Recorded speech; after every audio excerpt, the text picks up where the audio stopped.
नमस्कार, एक और वीडियो में आपका स्वागत है और आज का वीडियो आप लोगों के लिए बहुत ही महत्वपूर्ण है, ध्यान से देखिए। अगर आप छोटे-मोटे उद्योग, खाद्य उद्योग अगर अपने घर में या अपने जो है वो गाँव में लगाए हुए हैं, तो आपके लिए ये बहुत ही महत्वपूर्ण वीडियो है। प्रधानमंत्री की एक योजना है, प्रधानमंत्री formalisation of micro food processing enterprises scheme यानी प्रधानमंत्री सूक्ष्म खाद्य उद्योग उन्नयन योजना।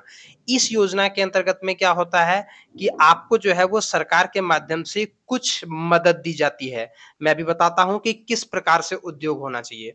छोटा-मोटा उद्योग जो आप अपने घर में या अपने ग्रामीण क्षेत्रों में, गाँव में लगाते हैं, उसके लिए है ये। जैसे पापड़ बनाना, चनाचूर बनाना या निमकी बनाना या इस प्रकार से जितने भी प्रकार का पाव रोटी बनाना, छोटा-मोटा उद्योग जो अपने गाँव देहात में आप लगाते हैं और उसको जो है आप सरकार के यहाँ रजिस्ट्रेशन नहीं किए हुए हैं। आप नॉर्मली क्या कर रहे हैं कि बस आप जो है वो चला रहे हैं, कोई तरक्की भी नहीं हो रहा है आपके इस योजना में।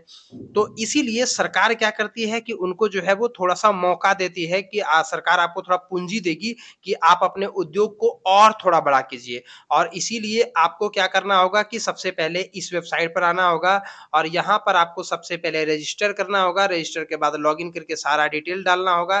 डिटेल डालने के बाद आपको जो है वो सरकार 35% तक इसमें सब्सिडी देखिए यहाँ लिखा हुआ है क्रेडिट लिंक्ड सब्सिडी 35% और मैक्सिमम जो है वो 10 लाख।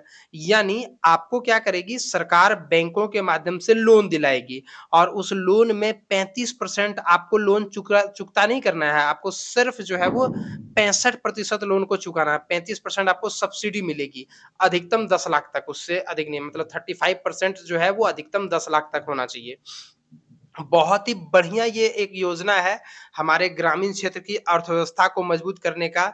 इसके अलावे वोकल फॉर लोकल जो अभी एक योजना जो एक नारा दिया हुआ था हमारे प्रधानमंत्री जी ने, उस योजना को भी ये एक प्रकार से सपोर्ट करेगी।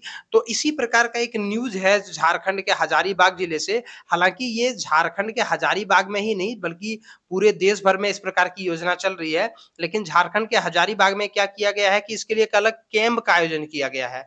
आप देख सकते हैं, आपके सामने वो दिखाई पड़ रहा है कि 35% जो है, अधिकतम 10 लाख तक जो है वो पूंजीगत अनुदान जो है वो मिलता है। हजारीबाग जिले में 15 जुलाई तक कैंप का आयोजन किया गया है, ताकि जितने भी ग्रामीण क्षेत्रों में चलने वाला सूक्ष्म उद्योग है, सूक्ष्म खाद्य उद्योग है, उनका कम से कम उन्नयन हो सके, उनको रजिस्टर किया जा सके और सरकार के इस स्कीम का लाभ जो है वो लोगों तक पहुँचाया जा सके। तो अगर आप भी या आपके अगल-बगल में कोई अगर इस प्रकार की जो है वो खाद्य उद्योग चलाता है, तो वैसी स्थिति में आप उन तक ये जानकारी पहुँचाएँ, ये वीडियो को शेयर करें ताकि वो भी इस योजना से जुड़े और इस योजना से जुड़ करके वो भी लाभ उठा सकें और वो भी अपने सामान को जो है वो ना केवल अपने अगल-बगल में बल्कि एक बड़े स्तर पर जो है वो बेच सके, बड़े स्तर पर उत्पादन कर सके, अच्छी क्वालिटी कर सके, अच्छी पैकेजिंग कर सके। जैसी बड़ी-बड़ी कंपनियाँ आज ज़्यादा मात्रा में इसीलिए फेमस हो रही है क्योंकि उसका पैकेजिंग अच्छा है, उसका प्रचार तंत्र बढ़िया है, उसके पास डिस्ट्रीब्यूटर चैनल बहुत अच्छा है, तो वो इसीलिए कर पा रही है क्योंकि उसके पास पैसे हैं। वो पैसे आम तौर पर ग्रामीण क्षेत्र के लोगों के पास नहीं है, तो वो पैसा जो है वो सरकार आपको देगी और सरकार के इस पैसे का इस्तेमाल करके, सरकार के इस पूँजी का इस्तेमाल करके आप भी इस काम को कर पाएँगे और सरकार आपसे सारा राशि वापस भी नहीं लेगी। सरकार आपको 35% सब्सिडी भी देगी, ताकि आप भी जो है वो आत्मनिर्भर हो सकें, आप भी उस बड़ी-बड़ी कंपनियों जैसा आप भी जो है वो बना सकें और सरकार का इसका एक मुख्य उद्देश्य ये भी है कि अगर आप एक बड़ी कंपनी बनाएँगे अपने ग्रामीण क्षेत्र में, तो उससे 10 लोगों को रोज़गार भी मिलेगा। रोज़गार के अवसर बढ़ेंगे, आत्मनिर्भर बनेंगे, भारत में अपना सामान का उत्पादन होगा। तो इस प्रकार से एक बहुत बढ़िया सोच के साथ ये योजना लाई गई है, प्रधानमंत्री सूक्ष्म खाद्य उन्नयन योजना। तो इस योजना का आप लाभ ज़रूर उठाएँ। आपको लोन कब मिल सकता है? जब आपने रजिस्ट्रेशन करा लिया, उसके बाद फिर आप जो है वो पहले से कोई डिफ़ॉल्टर नहीं होना चाहिए, मतलब पहले कोई बैंक लोन आपने लिया, उसको नहीं चुकाया है, तो फिर आपको ये लोन नहीं मिलेगा।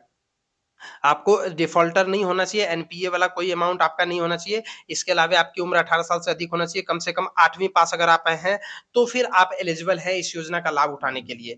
इसके बारे में हम अधिक जानकारी और भी एक अलग वीडियो के माध्यम से लेकर के आएँगे, जिसमें और भी मैं आपको डिटेल से बताऊँगा कि आपको किस प्रकार से करना है।